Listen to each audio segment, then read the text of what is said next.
Neighbourhood policing has come a long way since the days of Dixon of Dock Green. Good evening, all. From inner city estates to suburbia, this new generation of community police officers are on the front line. Their aim is to develop a stronger bond with the community. Have you had any problems then over the last week? Crack down on the crimes taking place on their doorstep. Have you been drinking tonight? No. Where's your speech sled then? Formulate fast action plans to take down the criminals. Not too careful. Who do you think you are? Hey! Go! In this new series of Neighbourhood Blues, we go to the Humberside police region and get exclusive access to 24 teams of neighbourhood police officers. You'll do this, mate. As they tackle the problems blighting local people. You're now under arrest on suspicion of possession with intent to supply a controlled drug. And rise to the challenge of making the streets a safer place.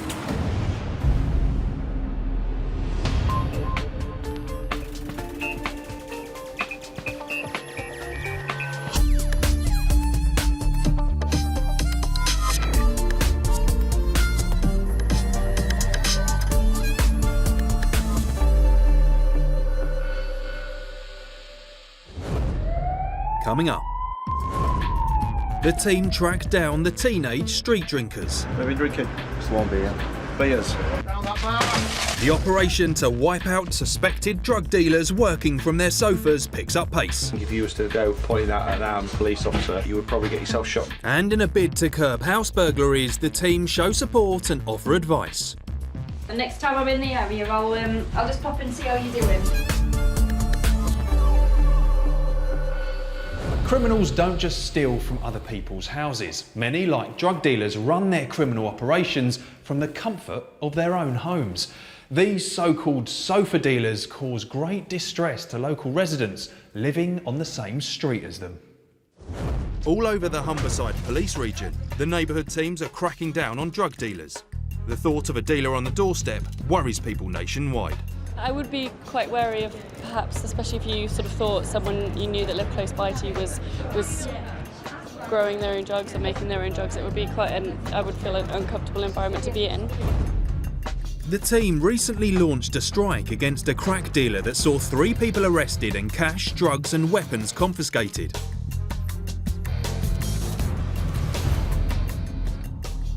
Today, once again acting on intelligence passed to neighbourhood officers by worried residents, the team are hitting another suspected dealing den on a local housing estate.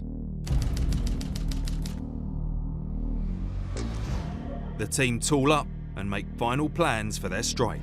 1 in, 2 in, 3 in, 4 in. It'll be your side, what it will. No, it's your side. That's what it knows in.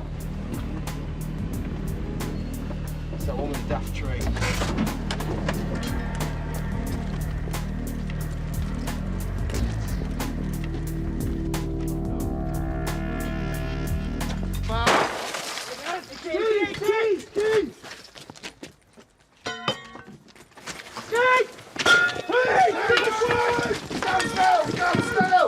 Stand still! Sweeping through the property, the occupants are quickly found in their bedroom. Sergeant Coffey breaks the news that they have been raided on suspicion of drug dealing. We've got everyone detained. Yeah. Just so you know, my name's Sergeant Coffey. We have a Misuse of Drugs Act warrant for this premises.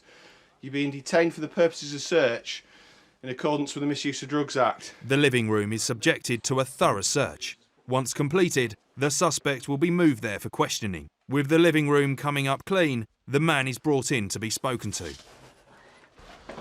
I'll ask you separately to other ladies here, but obviously we have got a Misuse of Drugs Act search. We are going to be conducting a thorough search of the property. Is there anything at this time that you want to declare that you believe might be illegal or be concerning that might affect yourself or your partner if you're responsible for it? Some cannabis. Some cannabis? Yeah. Whereabouts is that?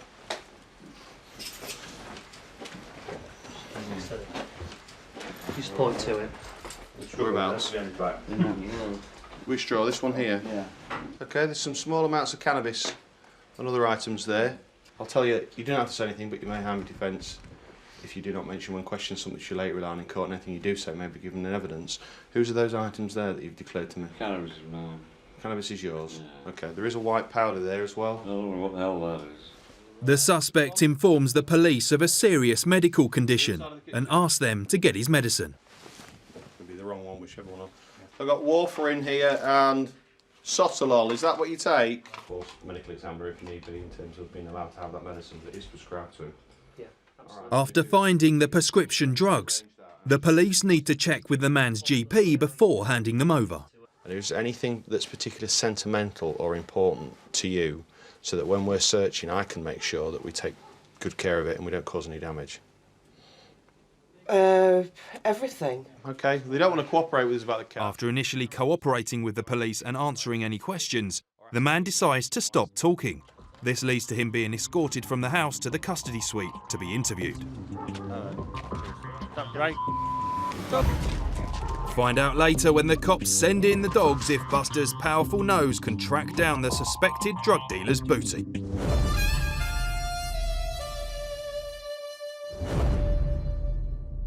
In Britain, we like to think that our homes are our very own castles. But unfortunately, in the past year, there's been a dramatic rise in the number of house burglaries in the UK. Humberside hasn't escaped unscathed, but the neighbourhood teams have been fast to react. Last year, almost 1 million homes suffered a break-in, making it nationwide one of the worst years on record for house burglary. I was burgled at my own home. I've got to say that was extremely scary at the time. I had to move house because I never settled after that. But the process that happened after the burglary, when it was reported, the police were just wonderful, the support that they gave me, and they really sort of made sure that the property was secure, and I was very grateful for that at the time. Neighbourhood teams always provide reassurance and support following a burglary. And over in Scunthorpe, Claire is on the phone to a pensioner who suffered a recent break-in. Are you in this afternoon for a visit? You are? Oh, brilliant. I'll see you within the next hour then. Every PCSO has their own patch, approximately 4 miles square. Walking their beat every day, they become a familiar face to residents and often the first point of contact if there's a problem. This is an elderly gentleman in his 80s who's woke up to find someone's attempted to break into his workshop. We're just going to go and let's give him a bit of crime prevention advice and reassurance. Hello, is it Mr. Yes. It's regarding your attempted break-in. Oh, that's quick. The victim takes Claire to the spot where the burglars try to gain entry. This is a new lock I put on. Brilliant. Right. Now, on Thursday, this was hung down here. They smashed it off. I've got the old one in there.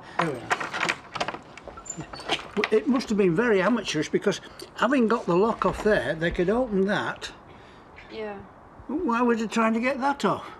The garage is full of expensive machinery. All wood turning lathe, you see. A bandsaw. Right. And I do wood carving as a hobby, so Do you? What do you make? I'll show you when we go inside. Yeah. Most burglaries are by criminals looking to steal possessions to sell on and fund drug habits. Nothing is sacred, or no one is safe from these types of lawbreakers. I would maybe suggest covering your windows up. Yeah, that's somebody said that yesterday. Got plenty of old curtains. We could soon rig something up. Yeah. Yeah. To prevent him becoming a target again, Claire offers some advice. You've done right in double nut in nut there. in Yeah. those, and you've got all your locks and your hasp over. The only thing you could maybe get is an alarm. It's not. It's more of you can get them just from your local DIY store, and it just sits. And when the seal's broken, it's like a kind of window lock. You can get those, and they're not that expensive, so that if someone did get in your garage and open the door, it would break that circuit, and it would obviously raise your attention and your neighbours.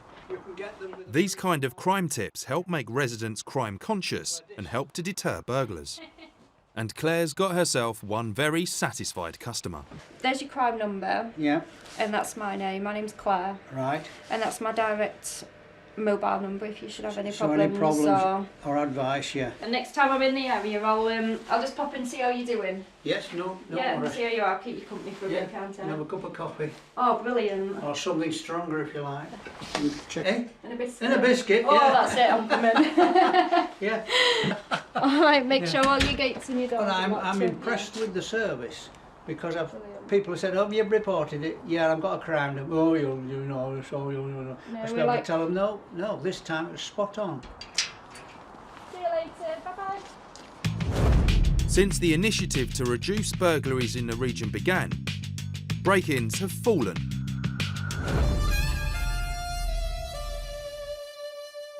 As we've already seen, fear of burglary is a major concern to most people.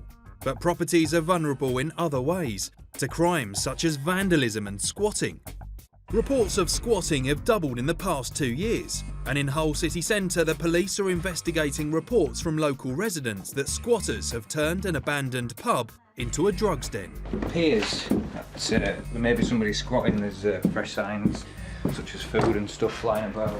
Even though the police haven't found anyone camped out at the old pub, it remains a trouble trap, so they'll be making sure that the owners securely board it up. Over on the other side of town, Sergeant Steve Lamb is out and about in the city centre. The team have upped their patrols in the area to make sure the shopping district remains a family-friendly place, free of crime.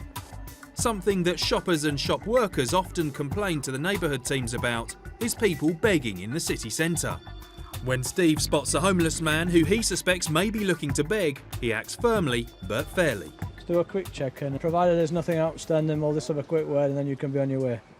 Okay, mate. 30, I'm on Silver Street. Can you oblige me with a person check, please? I have tried PNC. Just whilst I'm waiting for that, where are you living at the minute? Try if I can get my head down. Staying with friends' tents sometimes. Mate, obviously, it's cold, I appreciate that. You are living a bit rough, but you can't sit down and beg in the street. I've not asked anyone for anything. I obviously haven't seen you begging, but you're all set up there with your blanket and your kit, so just do me a favour, mate. Obviously, at this time of year, officers are out, they will challenge you. Just look after yourself, alright? Okay, no problem. Take care, thanks for your time, thank you. As the man moves on, Steve reflects on his predicament. I mean, I've got no doubt that he was setting himself up to beg, without any question. But obviously, living rough, isn't he? Shaking, obviously alcohol I would think be the issue there, but he was decent enough. Further down the road, Steve comes across another homeless man. This time he's not begging, but street drinking in an area where consuming alcohol in public is banned. You know you can't sit here and drink beer, don't you? Just a minute, just before you go, I won't take your sealed ones off you. Just a quick load, mate. It's alright, okay, mate. If you do me a favour, will you just put that empty can in your bag and pop it in the bin for me when we get off? I don't know. It'll be 2 minutes and then you can be on your way, alright? Obviously, you know that you shouldn't be sat here drinking beer. You know that, yeah? Okay, mate, you can get off. All the best. Steve doesn't confiscate his alcohol on this occasion, but warns the man off and moves him on. As Steve continues his patrol, he comes across another problem. 301 George Street, Grimston Street. Just come across a vehicle that got the front passenger window smashed. It bears all the hallmarks of a theft from. Can I pass you some details? It would appear initially that there are no suspects or witnesses. I'll just see if I've got sufficient for crime details and I'll add those to the log. The downside is that that's the only reason somebody's broken the window, because you've seen your mobile phone in there. I'm just going to pop back to the office now. I'll get it crimed and I'll give you a bell. Whilst Steve continues being a bobby on the beat, the team who were earlier securing the derelict pub have already been tasked to their next job. We're on Prospect Street now, ready. We've got a team of 3 ready for you. They're responding to a call in a shopping precinct about 3 men acting suspiciously.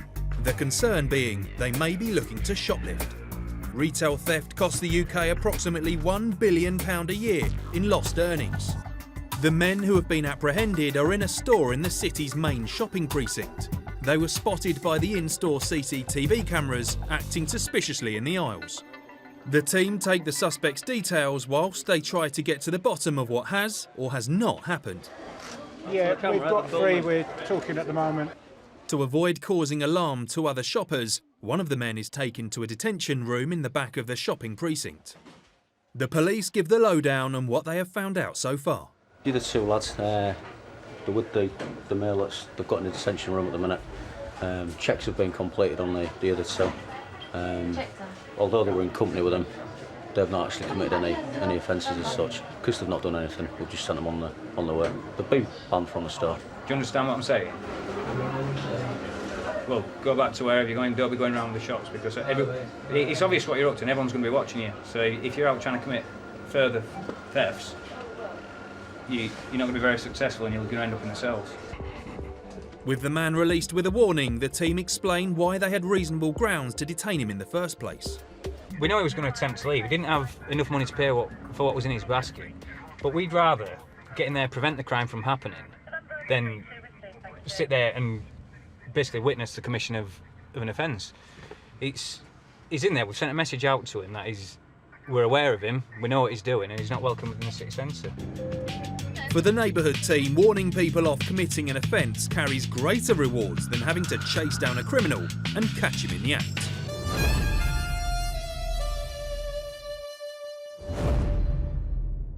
Over a quarter of all calls the neighbourhood teams receives relates to antisocial behaviour caused by youths.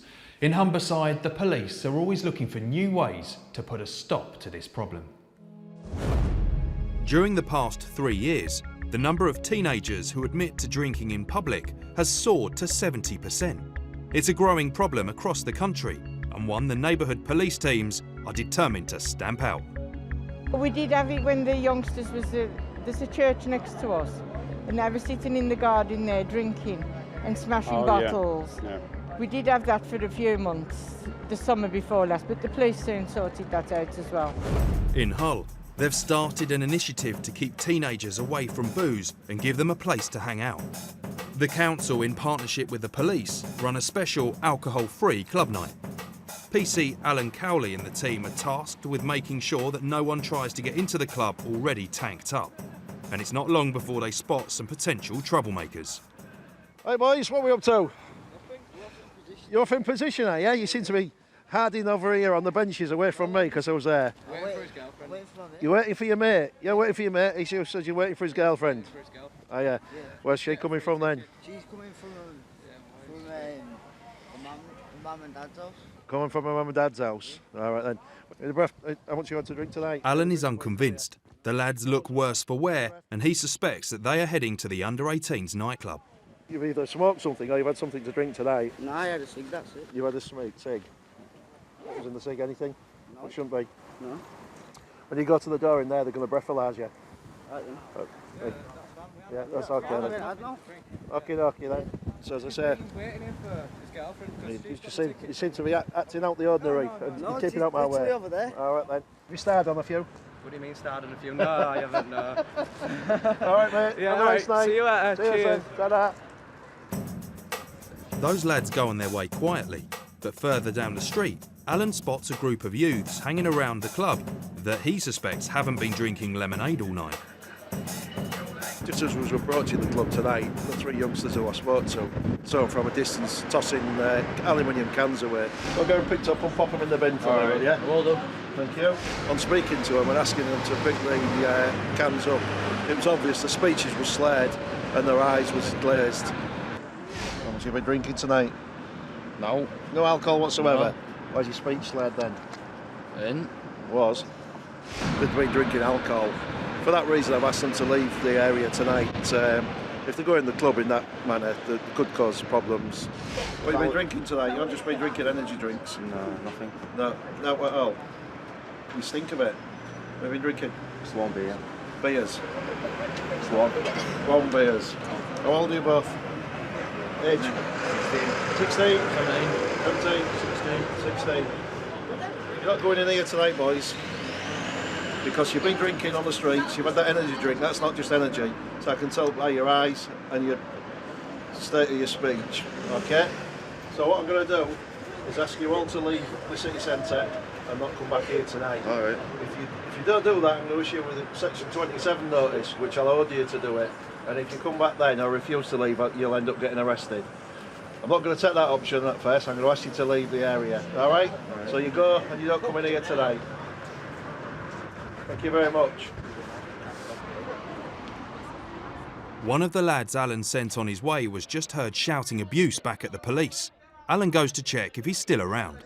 Inspector where he goes. If he carries on playing the clown, I'll lock him up for drunk disorderly. If he's going to go home and take the words of my advice, that's okay.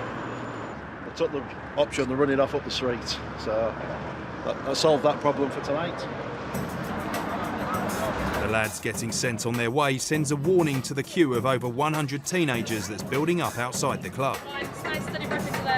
The place will be shut down if the no alcohol ban is breached, and security teams stand on the door to spot breathalyse everybody entering. So it's sort of preventative rather than reactive. We'd rather turn people away that have possibly had a drink rather than get into fights later on and sort of criminalise themselves by getting arrested. It's easier to turn them away and turn them back into the care of adults, really. With incidents of teenagers drinking on the streets having almost halved in Hull, the initiative seems to be working, but the neighbourhood team always needs to be on hand to pick up the pieces when things go wrong, as we find out later.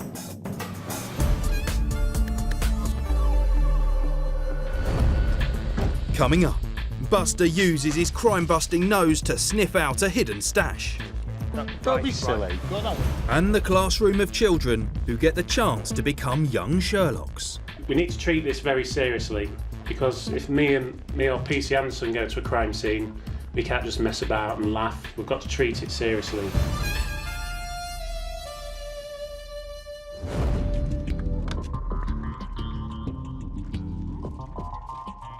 Earlier, a raid on a council estate saw 2 grandparents arrested. But so far, no hard evidence has been found. So it's time to send in the dogs. Earlier on when we came in, there was he declared there was a bit of cannabis and that amphetamine there that's been seized and taken over there. Yeah. But the dog's still been knocking really hard on this. He's got some bags. And did you get something else as well, Amanda? Just the little box. Oh, right, yeah. A little bit of amphetamine as well. But despite moving them, although it might just be residual left over, the dog's really, really interested in this area, so we need to get stuck into that area.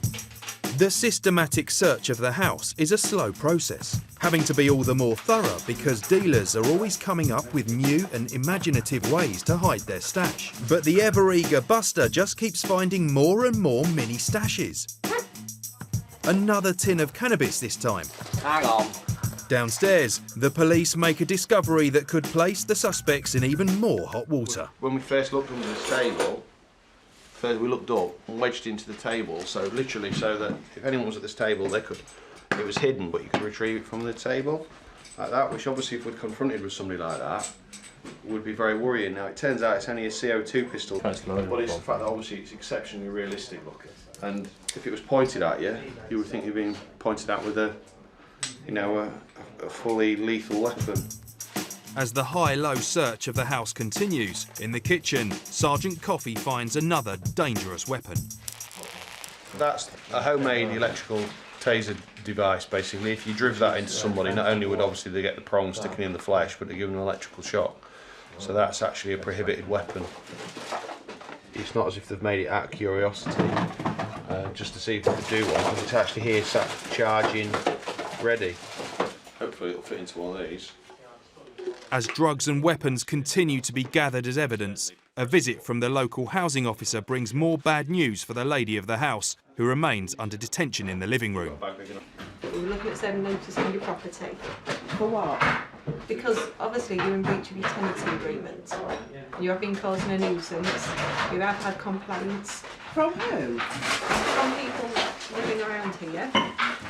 Alright, we'll walk you out now. I'm not going to... No longer wanting to speak to the police, the woman is now also taken to the station for formal questioning. But in the back garden, Buster is still going strong and has alerted the neighbourhood team to something suspicious hidden in the garden shed. Just been searching the shed. Buster's come in, he's been indicating, showing an interest in the shed. And the top up here has been took that white block. It may or may not be amphetamine, but obviously the only way they'll know is testing it. His dog was indicating real high up in the shed out there. It's obviously still barking and excited. He's found that hidden in the shed, which was in the area the dog was indicating. We're not 100% certain what it is, but there is a good possibility that it is amphetamine. And the only way we can be absolutely certain is to take it and have it forensically tested. that's the plan. Good find. Couple £100 there, weren't they? As the search continues, as well as drugs, more potential weapons are found. If you were carrying that on the street and your intention was to threaten somebody or to cause somebody distress with it, you would be committing a criminal offence. And if, of course, people use this thing committing robberies and other such crimes, and drug dealers use them to threaten one another, because the weight and feel of that is very, very realistic. And I think if you was to go pointing that at an armed police officer and make a threat, you would probably get yourself shot. So we don't like to see these out and about. Right. The search is interrupted when the back doorbell goes. On opening the door, there is a surprised-looking caller. Because of what's happened at this address, okay, today, all right, as of this moment, you are detained for the purposes of the search, all right? Oh, for the search, all my right. colleague will search you, No all worries, right? yeah. Is there anything that you've got on you now that you shouldn't have? No. All right, we'll go for everything now, all No right? problem, yeah. That is paraphernalia, but it's all clean. The woman is given an on-the-spot search. Coming up clean, she is free to go. All right. Okay. Mind how you go. Thank you. But she is a familiar face to the neighbourhood team. The female is known to us, and indeed most of neighbourhood policing within Scunthorpe. She is a drug user, okay, and the intelligence we received is that people do come to the rear of this premises when they wish to get their drugs, basically. So, to me, that simply validates what we're doing here. She wasn't expecting that, and no doubt got a rather unpleasant surprise. All the evidence of drugs and weapons gathered are taken away for examination. Good ties with the community have seen the neighbourhood team able to act on good information from locals who want to see their communities a safer place. Before any further legal action was taken with the male suspect in this case, he unfortunately passed away. His wife received a police caution for possession of a Class B drug. No further action was taken in relation to any of the weapons uncovered at the house, and the taser was destroyed.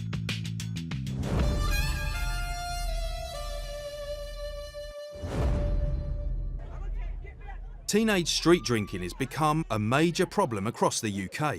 A quarter of 15-year-olds say they regularly consume alcohol at least once a week. PCSO's Vicky Barlow and Vicky Pennington have picked up the reins of a patrol looking for kids breaching the whole city centre alcohol ban. We'll be out either on foot or on cycle, or like this in the car, where we're obviously covering a massive area, and we've got the time to just drive up and down any streets, any hotspot areas, any problem areas. The streets are quiet, but it's not long before the pair spot a young man looking very much the worse for wear. You alright there? Yeah. Can you way home? You alright? Yeah. Did you fallen over? Did you know? Can I go home? Of course you can. Just Where's home? where do you live, fella? You're not in trouble or anything. Just saw you laid on the floor, making sure you're alright. Whilst the police are not there to provide a child-minding service, the man's drunken condition, coupled with freezing cold temperatures, means they can't trust him to get home alone. Knowing there's not much point in giving him a telling off in his current condition, they take the softly approach. Don't worry about it. Are you going to be able to walk home, or do we need to take you home? You're going to be alright? Downtown? They decide it's safest to give him a lift home, provided he knows where he lives. How are you? Like I said, if you're going to be sick, let us know, won't you? Yeah. Doesn't matter. Sorry. Not apologise. Finally, he provides them with an address, and the officers can drop him off there.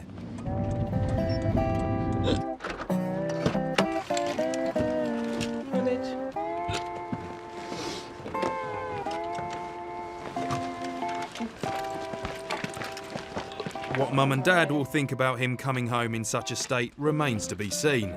The back seat of the police car may have had a lucky escape, but the same can't be said for the doorstep. Let's just hope he's taken them to the right house. Don't have to apologise to us, fella. Mum probably make you clean it up in the morning. Does this one belong to you? Yeah. Can we leave him with you? We've just found him laid out on Newbridge Road. Just bring him in a minute. Come on then. We'll keep you upright. Sorry, Dad. Off now. Vicky explains to the boy's parents that he must not drink or be found drunk in the controlled alcohol zone again.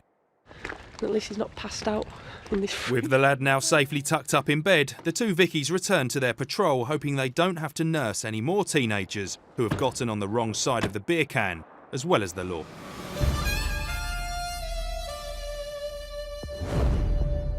All across Humberside, neighbourhood police officers get inundated with calls from the public about problems taking place on their doorsteps. It's up to the police to review these complaints and to allay residents' concerns. Today, PCSO Sean Casson is looking at any complaints that have come in from the public overnight. This morning I've looked through all the intelligence reports and we've come up with an address on North Hull, which we're going to go do what we call a door knock and see if we can talk to that person relating to him growing cannabis. Home growing of cannabis has escalated in the past few years, with the majority of the UK's illegal supply coming not just from gangs who cultivate it on an industrial scale, but individuals who grow it in spare bedrooms, lofts and sheds. The team suit up and head in convoy to the destination. They carry out dozens of these kinds of raids every month and have scored major successes at keeping drugs off the city's streets.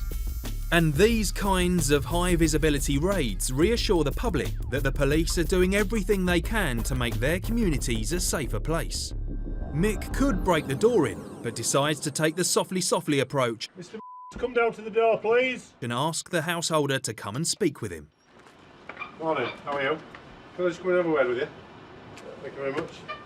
Once inside, Mick announces the reason for the team's visit. I'm Sergeant Stevenson from the Community Reassurance Team. Alright, these people with obviously my staff. We've come because we had a complaint that there's a strong smell of cannabis coming from your address. Alright, as soon as you open the door, first thing I smell is cannabis. Are you growing cannabis at this address? The man says he isn't.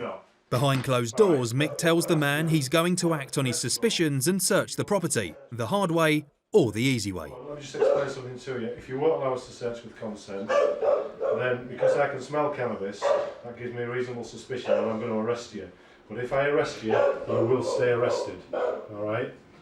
If you give us consent and we look around and we do find something, there's always the possibility that you won't get arrested and we'll interview you at the address. I'm explaining it to you so you know exactly. The man admits to having one plant. Okay, well I'm explaining it to you so you know where we stand. Because you've just said you've got one plant, I'm now going to caution you, alright, and tell you that you don't have to say anything. But it may have any defence if you don't mention in question something which you later rely in court. Anything you do say may be given evidence. Do you understand that? Alright, mate. Now you're under caution, you've got to be careful what you say. Are you going to allow us to search with consent? You are. Okay. Then I'll quick look upstairs. With the law laid down, the team commenced their search. But Sean's experience leads him straight to the heart of the home growing operation. And he's used the second bedroom. As you can see, he's put this plastic sheeting across. It's just a basic set. It's one of the entirely one. And this is just a basic setup. He's got just that one plant growing there. Notice he's had a little cutting off that one. And some cuttings off this one, small one here. So far, they have found the one plant the man admitted to, but Sean's keen nose leads him through to the other bedroom. This wardrobe here has got 3 small ones. But it's not the first time the man has been found growing cannabis at home, which places him in a more serious position as a repeat offender, which this time could even see him made homeless. What's happened at this address is because we found cannabis plants being grown again. This is the second occasion in council property. So on this occasion he's been arrested and he's now going into custody at Priory Road Police Station. And we've got the neighbourhood nuisance team down. They'll photograph the property as well as our crime scene investigator, and they'll take their own independent action in relation to tenancy enforcement. And I would imagine on this occasion he'll probably get evicted. A further search of the house turns up some evidence of cannabis dried for use. So these have obviously been full at one point because they've all got remnants of cannabis in them. Clearly he's had some pretty decent grows in that room at the back. There's 3 plants in the front bedroom which are growing inside a wardrobe. They're about 9 or 10 inches tall. altogether. They look relatively healthy and they're just growing under a single normal light bulb. They look as though they've got some way to go yet before they're fully grown and they'll be ready for harvest. In the back bedroom there's one other plant which is more established and it's quite bushy and it's quite well on the way to being fully grown. It's had a couple of other plants growing in there as well which appear to have died either through neglect or they've just not established themselves properly. So in total we've found 4 plants. The team does an inventory of the drugs and the associated growing paraphernalia that they have found in the search. The strong police presence on the street sends a sign to residents that the neighbourhood team take their complaints seriously, and also sends a warning to criminals that they will not hesitate to take action to put a stop to criminal wrongdoing.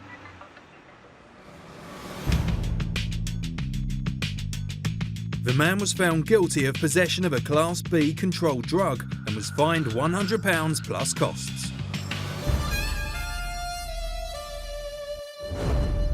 In the Humberside police region, the team are looking to get the youngest members of the community on side in the fight against house burglars. A new scheme sees officers Paul and Andy turn a classroom into a crime scene. Neighbourhood teams are a familiar face to pupils and teachers during both good times and bad. Generally, most PCSOs are a spot for certain schools. It's their job to go into the schools, liaise with the staff and pupils, ensure things go okay. Through my role, I've been invited onto the governor's board at that school as well. So I've got a good relationship, good understanding with the staff and pupils at the school. To complement the regional crackdown on break-ins, Paul and Andy have come up with a fun way to teach children about the work of police officers in catching burglars. They turn the classroom into a ransacked living room and leave behind some clues. But we also want to try and get them to work out how he's got in, which way he's gone, what he's tried to do, what he's tried not to do. So it's not just about finding the evidence, it's also finding the method, the way in which they've come out, the way they've gone out. Hopefully they'll pick up on a lot of it and hopefully they'll all get some good clues together and piece the story together. The budding detectives listen as the police tell them what lies ahead. We need to treat this very seriously because if me or PC Anderson go to a crime scene, we can't just mess about and laugh. We've got to treat it seriously. Because it's a crime scene, once you get in there, you're not allowed to touch anything, okay? Does anyone know why? Because there might have fingerprints on. So we're going in, we're looking for clues at how they broke in, what they've been looking at, what they might have been searching for, and you know the means they've used to actually break into the school. There's some obvious clues in there, but there's also some really hard clues in there.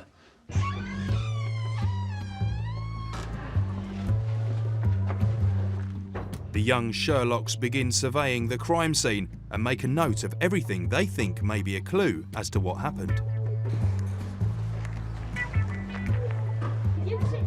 Time's up. Andy musters the group back together. Is this everybody? The jungle. The jungle.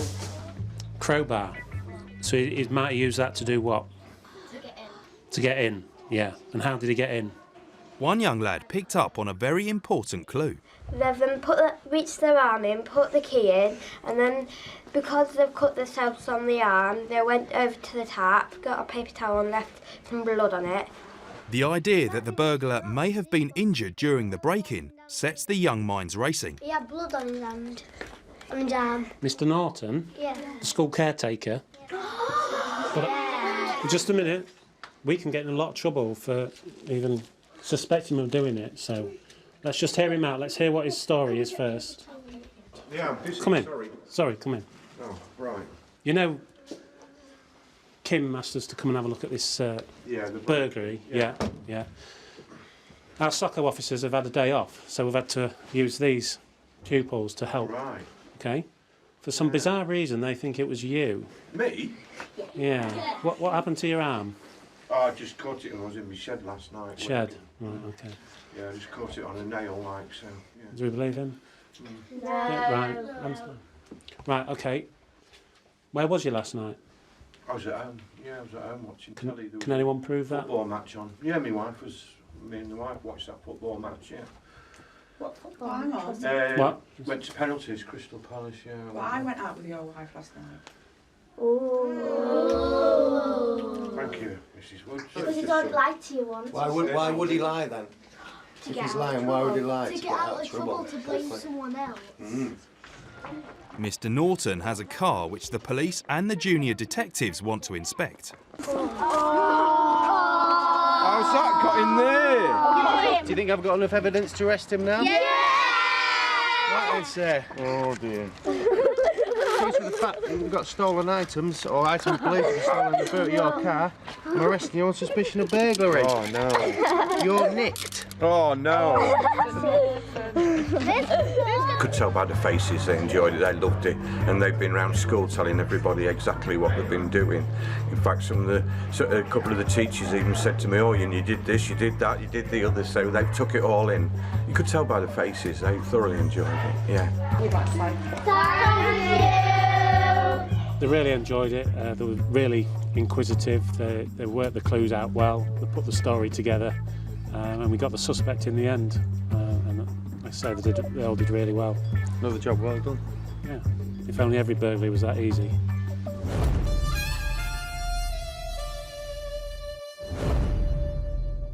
As we've seen today, neighbourhood policing teams are there to listen to the public, act upon their concerns and cut crime.